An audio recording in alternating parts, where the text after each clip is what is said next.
महाकालेश्वरं वैद्यनाथेश्वरं महाभीमेश्वरं अमरलिंगेश्वरं रामलिंगेश्वरं काशी विश्वेश्वरं परं कृष्णेश्वरं त्र्यंबकाधीश्वरं नागलिंगेश्वरं श्रीहरलिंगेश्वरं सौराष्ट्रतुंग. ಹಲೋ ನಮಸ್ಕಾರ ಎಲ್ಲರಿಗೂ, ವೆಲ್ಕಮ್ ಟು ಯಾತ್ರಾ ವಿಡಿಯೋಸ್. ನಾವೀಗ ಹೊರಟಿರೋ ದೇವಸ್ಥಾನ ನಾಗೇಶ್ವರ ಜ್ಯೋತಿರ್ಲಿಂಗ. ಇದು 12 ಜ್ಯೋತಿರ್ಲಿಂಗದಲ್ಲಿ ಒಂದಾಗಿರುವಂಥ ಜ್ಯೋತಿರ್ಲಿಂಗ. ತುಂಬ ಪುರಾತನವಾದ ದೇವಸ್ಥಾನ. ಎಲ್ಲರೂ ಈ ವಿಡಿಯೋನ ತಪ್ಪದೇ ನೋಡಿ, ಲೈಕ್ ಮಾಡಿ, ಶೇರ್ ಮಾಡಿ, ಸಬ್ಸ್ಕ್ರೈಬ್ ಮಾಡಿ. ಈ ದೇವಸ್ಥಾನಕ್ಕೆ ನಾವು ಹೋಗಬೇಕಾದ್ರೆ ದ್ವಾರಕಾಯಿಂದ ಸುಮಾರು ಒಂದು 15 ಕಿಲೋಮೀಟರ್ ದೂರದಲ್ಲಿ ಈ ನಾಗೇಶ್ವರ ಜ್ಯೋತಿರ್ಲಿಂಗನ ನಾವು ತಪ್ಪದೇ ನೋಡ್ಬೋದು. ನಮಗೊಂದು ಅಲ್ಲೊಂದು ಶಿವ ಸ್ಟ್ಯಾಚ್ಯೂ ಕಾಣ್ತಾ ಇದೆಯಲ್ಲ, ಅದು ದೇವಸ್ಥಾನದಿಂದ ಒಂದು 2-3 ಕಿಲೋಮೀಟ್ರ್ ಮುಂದೆನೇ ನಮಗೆ ಕಾಣುತ್ತೆ, ನೋಡ್ಬೋದು ನಾವು. ಆ ದೇವಸ್ಥಾನದಲ್ಲಿ ಅದು ತುಂಬ ಎತ್ತರವಾದ ಸ್ಟ್ಯಾಚ್ಯೂ. ಅದು ಸುಮಾರು ಒಂದು 125 ಅಡಿ ಹೈಟು ಮತ್ತು 25 ಅಡಿ ಅಗಲ ಇರುವಂಥ ಈಶ್ವರನ ಸ್ಟ್ಯಾಚ್ಯೂ ನಾವು ನೋಡ್ತಾ ಇರೋದು. ಮತ್ತು ಪಕ್ಕದಲ್ಲೇ ನಾಗೇಶ್ವರ ಜ್ಯೋತಿರ್ಲಿಂಗ ದೇವಸ್ಥಾನವೂ ಅಲ್ಲೇ ಇದೆ. ತಪ್ಪದೇ ಈ ವಿಡಿಯೋನ ಎಲ್ಲರೂ ನೋಡಿ, ಲೈಕ್ ಮಾಡಿ, ಶೇರ್ ಮಾಡಿ, ಸಬ್ಸ್ಕ್ರೈಬ್ ಮಾಡಿ.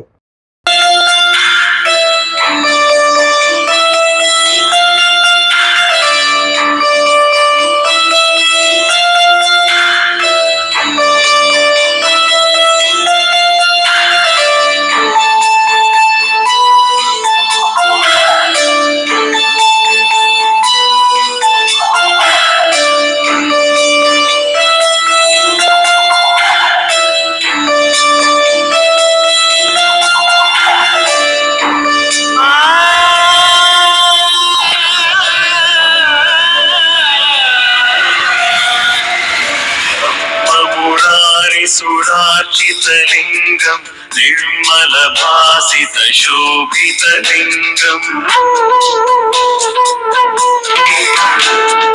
जन्मजदुःखविनाशकलिङ्गं तत्प्रणमामि सदा शिवलिङ्गम् देवमुनिप्रवरार्चितलिङ्गं कामदहं करुणाकरलिङ्गम्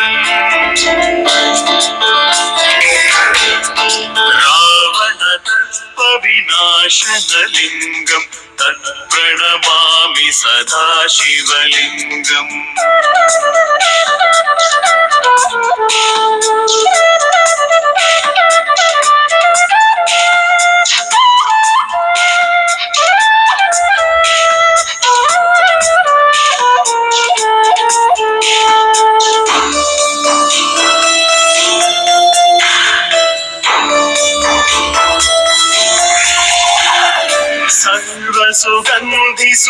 सर्वसुगन्धिसुलेपितलिङ्गं बुद्धिविवर्धनकारणलिङ्गम्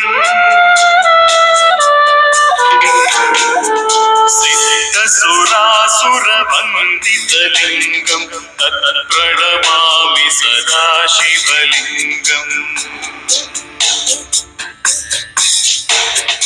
कनकमहामणिभूषितलिङ्गं फणिपतिवेशितशोभितलिङ्गम् दक्षसुयज्ञविनाशनलिङ्गं तत्प्रणमामि सदा शिवलिङ्गम्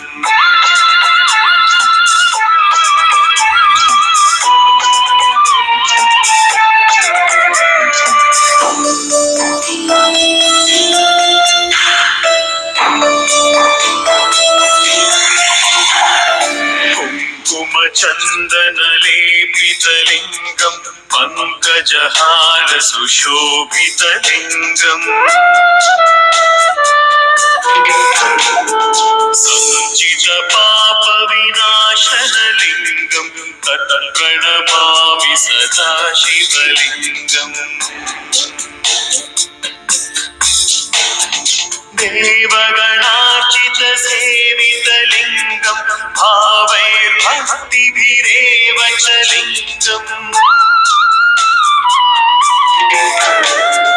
दिनकरकोटिप्रभाकरलिङ्गं तत्प्रणमामि सदा शिवलिङ्गम्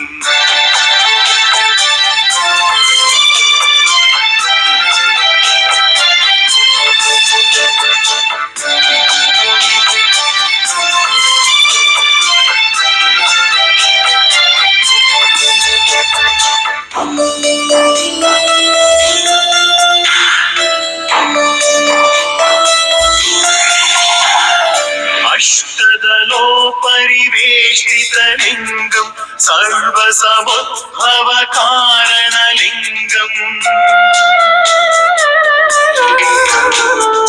अष्टदरिद्रविनाशकलिङ्गं तत्प्रणमामि सदा शिवलिङ्गम् सुरगुरु सुरवर पूजितलिङ्गं सुरवन पुष्प सदार्चितलिङ्गम् परापरं परमात्मकलिङ्गम् ನಾವಲ್ಲಿ ನೋಡ್ತಾ ಇರೋದೇ ಈ ದೇವಸ್ಥಾನದ ಗರ್ಭಗುಡಿ. ತುಂಬ ಚೆನ್ನಾಗಿದೆ ದೇವಸ್ಥಾನ, ಎಲ್ಲ ವಿಶಾಲವಾದ ದೇವಸ್ಥಾನ. ನಾಗೇಶ್ವರ ಜ್ಯೋತಿರ್ಲಿಂಗ ದೇವಸ್ಥಾನ ತುಂಬ ವಿಶಾಲವಾಗಿದೆ. ನೋಡಿದ್ರೆ ಎಷ್ಟು ಚೆನ್ನಾಗಿದೆ ದೇವಸ್ಥಾನ ಅಂದರೆ, ಗರ್ಭಗುಡಿ ಎದುರುಗಡೆನೆ ಮಹಾನಂದಿ, ತುಂಬ ಜನ ಇರುವಂಥ ದೇವಸ್ಥಾನ. ಆ ದೇವಸ್ಥಾನದಲ್ಲಿ ನಾವು ಹೋದಾಗ ಸುಮಾರು ಹೊತ್ತು ಟೈಮ್ ಪಾಸ್ ಮಾಡಿದ್ದೀವಿ. ಟೈಮ್ ಹೋಗಿದ್ದೇ ಗೊತ್ತಾಗಿಲ್ಲ. ದರ್ಶನ ಮಾಡ್ತಾ ಇದ್ರೆ ಆ ನಾಗೇಶ್ವರನ್ನ ಎಷ್ಟು ಖುಷಿ ಅನ್ನಿಸ್ತದಂದರೆ, ಮತ್ತೆ ಮತ್ತೆ ನಾವು ಆ ನಾಗೇಶ್ವರನ ದರ್ಶನ ಮಾಡಬೇಕು, ಕೈ ಮುಗಿದು ನಮಸ್ಕಾರ ಮಾಡಬೇಕು ಅನ್ನೋಂಥ ಫೀಲಿಂಗ್ ಬರ್ತಾ ಇರ್ತದೆ ಆ ದೇವಸ್ಥಾನದಲ್ಲಿ. ತುಂಬ ವಿಶಾಲವಾಗಿದೆ ದೇವಸ್ಥಾನ. ಎಷ್ಟು ದೊಡ್ಡದಾಗಿದೆ ಅಂದರೆ ಸಿಕ್ಕಾಪಟ್ಟೆ ದೊಡ್ಡದಾಗಿದೆ ದೇವಸ್ಥಾನ. ಮತ್ತು ನಾವು ಇಲ್ಲೊಂದು ಅಮ್ಮನವ್ರದ್ದು ಸ್ಟ್ಯಾಚ್ಯೂನು ನೋಡ್ಬೋದು. ಇದು ಅಮ್ಮನವ್ರದ್ದು ಕುಂಕುಮ, ಅರ್ಚನೆ ಮಾಡಿರುವಂಥ ಕುಂಕುಮ. ಅದು ಅಮ್ಮನವ್ರಿಗೆ ಅರ್ಚನೆ ಮಾಡಿರುವಂಥ ಕುಂಕುಮ ಅಲ್ಲಿಕ್ಕಿದ್ದಾರೆ. ನಾವು ಅಮ್ಮನವ್ರನ್ನ ಈಗ ನೋಡ್ಬೋದು. ದೇವಸ್ಥಾನದ ಒಳಗಡೆನೆ ಅಮ್ಮನವ್ರದ್ದು ನಾವು ಕಾಣ್ಬೋದು. ಇಲ್ಲಿ ನೋಡಿ ಒಂದು ತ್ರಿಶೂಲ ತುಂಬ ಚೆನ್ನಾಗಿ ಕಾಣುತ್ತೆ. ತ್ರಿಶೂಲ ಎಷ್ಟು ಚೆನ್ನಾಗಿ ಕಾಣುತ್ತಿದ್ರೆ, ತುಂಬ ಡಿಸೈನಾಗಿ ಮಾಡಿದ್ದಾರೆ ತ್ರಿಶೂಲನ. ತುಂಬ ಚೆನ್ನಾಗಿದೆ. ಎಲ್ಲರೂ ಮತ್ತೆ ಈ ನಾಗೇಶ್ವರ ಜ್ಯೋತಿರ್ಲಿಂಗನ ತಪ್ಪದೆ ನೋಡಬೇಕು ಅಂದ್ಕೊಳ್ಳುವಂಥ ಪ್ರಯತ್ನ ಮಾಡಿ. ಖಂಡಿತವಾಗಲೂ ನೋಡೋಕ್ಕೆ ಅನುಕೂಲ ದೇವರು ಮಾಡಿಕೊಡ್ತಾರೆ. ಮತ್ತು ಇಲ್ಲಿ ಪ್ರತಿನಿತ್ಯ ಪೂಜೆಗಳು ನಡೀತಾನೆ ಇರ್ತವೆ. ಆ ಪೂಜೆ ಟೈಮಲ್ಲಿ ಏನೇನು ಪೂಜೆ ಅಂತ ಇಲ್ಲೊಂದು ಇದು ಮಾಡಿದ್ದಾರೆ. ಎಲ್ಲರೂ ನಾವು ನೋಡಿಕೊಂಡು ಆ ಪೂಜೆ ಟೈಮ್ಗೆ ನಾವು ದರ್ಶನಕ್ಕೆ ಹೋಗೋ ಥರ ಅನುಕೂಲ ಮಾಡ್ಕೋಬೋದು. ತುಂಬ ವಿಶಾಲವಾಗಿರುವಂಥ ದೇವಸ್ಥಾನ. ಇಲ್ಲೂ ಹಲವಾರು ಪೂಜೆ ಸಾಮಗ್ರಿಗಳು ನಮಗೆ ದೇವಸ್ಥಾನ ಒಳಭಾಗದಲ್ಲೇ ಸಿಗ್ತವೆ. ಆಚೆಗಡೆ ನಮಗೆ ತುಂಬ ವಿಶಾಲವಾದಂಥ ಜಾಗನೂ ಇದೆ ಈ ದೇವಸ್ಥಾನದಲ್ಲಿ. ಎಲ್ಲ ದೇವಸ್ಥಾನದಲ್ಲೂ ಇಕ್ಕಟ್ಟಿಗೆ ಮಾಡಿರ್ತಾರೆ. ಇಲ್ಲಿ ಹಂಗಿಲ್ಲ. ನಾಗೇಶ್ವರ ಜ್ಯೋತಿರ್ಲಿಂಗ ತುಂಬ ವಿಶಾಲವಾಗಿ ಸಂಪೂರ್ಣ ಸಮಾಧಾನ ಕೊಡುವಂಥ ದೇವಸ್ಥಾನ. ಮತ್ತು ನಾವು ಇಲ್ಲೊಂದು ಯಜ್ಞ ಹೋಮ ಮಾಡುವಂಥ ಮನೆಯೂ ನಾವು ನೋಡ್ಬೋದು. ಇಲ್ಲಿ ಹೋಮ ಯಜ್ಞಗಳು ಮಾಡುವಂಥ ಜಾಗ ಇದು. ಪ್ರತಿನಿತ್ಯ ಹೋಮ ಯಜ್ಞಗಳು ಮಾಡುವಂಥ ಜಾಗ. ತಪ್ಪದೆ ಈ ದೇವಸ್ಥಾನವನ್ನು ಒಂದು ಸತಿ ನೋಡಿದರೆ ಸಾಕು, ನಮಗೆ ತುಂಬ ಮನಸ್ಸಿಗೆ ಸಮಾಧಾನ ಆಗುತ್ತೆ.